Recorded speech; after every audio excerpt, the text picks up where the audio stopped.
السلام علیکم 3 کلاس۔ آج کا ہمارا عنوان ہے رسول اکرم صلی اللہ علیہ وآلہ وسلم کے اخلاق۔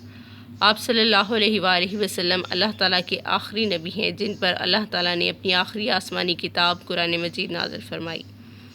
آپ صلی اللہ علیہ وآلہ وسلم نے لوگوں کو حق کی دعوت دی اور انہیں بتایا کہ صرف اللہ تعالیٰ ہی کی ذات عبادت کے لائق ہے۔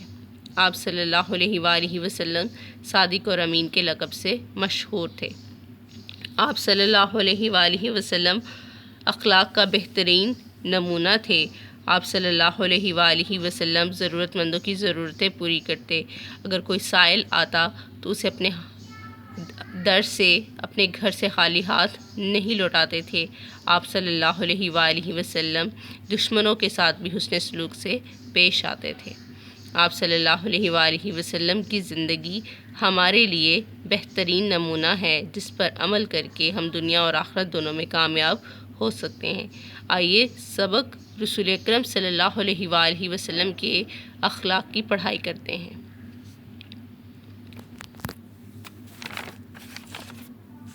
قرآن مجید میں اللہ تعالیٰ نے حضرت محمد مصطفیٰ صلی اللہ علیہ وآلہ وسلم کے بارے میں فرمایا وَإِنَّكَ لَعَلَىٰ خُلُقٍ عَظِيمٍ، اور بے شک آپ صلی اللہ علیہ وآلہ وسلم عظیم اخلاق والے ہیں۔ اخلاق اچھے طور طریقے یا پسندیدہ عادتیں۔ اخلاق پسندیدہ عادتیں یا اچھے طور طریقے۔ یہ حقیقت ہے کہ آپ صلی اللہ علیہ وآلہ وسلم کے دوست اور دشمن سب گواہی دیتے تھے کہ آپ صلی اللہ علیہ وآلہ وسلم کی عادت کی جمع اور اخلاق نہایت بہترین ہیں۔ آپ صلی اللہ علیہ وآلہ وسلم نے اپنی اچھی عادات کی وجہ سے بچپن ہی میں ہر ایک کے دل میں گھر کر لیا۔ ذرا بڑے ہوئے تو ہمیشہ سچ بولنے اور امانت دار ہونے کی وجہ سے صادق سچا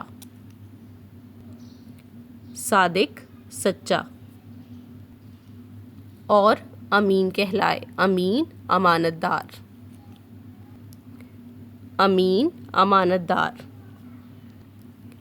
تعمیر کعبہ کے وقت حجر اسود سیاہ رنگ کا پتھر۔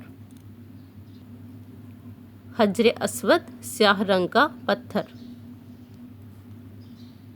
اسود نصب کرنے کے معاملے میں آپ صلی اللہ علیہ وآلہ وسلم نے جس فہم و فراست کا ثبوت دیا اس پر اہل مکہ اش کر اٹھے بہت پسند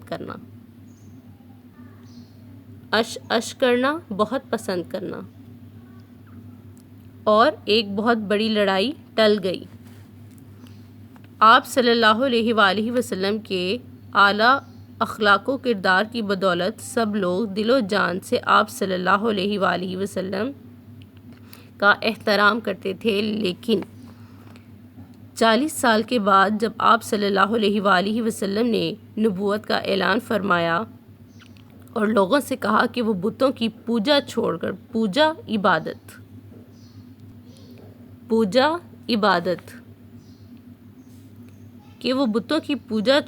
ایک اللہ کی عبادت کریں اور اچھے اخلاق اپنائیں تو سب آپ صلی اللہ علیہ وآلہ وسلم کے دشمن ہو گئے، یہاں تک کہ انہوں نے آپ صلی اللہ علیہ وآلہ وسلم کو اور آپ صلی اللہ علیہ وآلہ وسلم کے ساتھیوں کو اپنے آبائی وطن مکے سے ہجرت کر کے مدینے جانے پر مجبور کر دیا اور پھر وہاں بھی آپ صلی اللہ علیہ وآلہ وسلم کو چین سے نہیں بیٹھنے دیا، آرام۔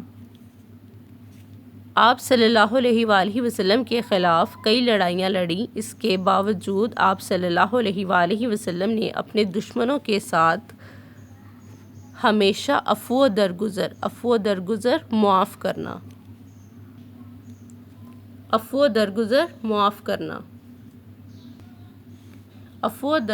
اور رحم و کرم کا سلوک کیا۔ آپ صلی اللہ علیہ وآلہ وسلم کے دشمن بھی آپ صلی اللہ علیہ وآلہ وسلم کی اس اچھی فطرت سے واقف تھے، جانتے تھے۔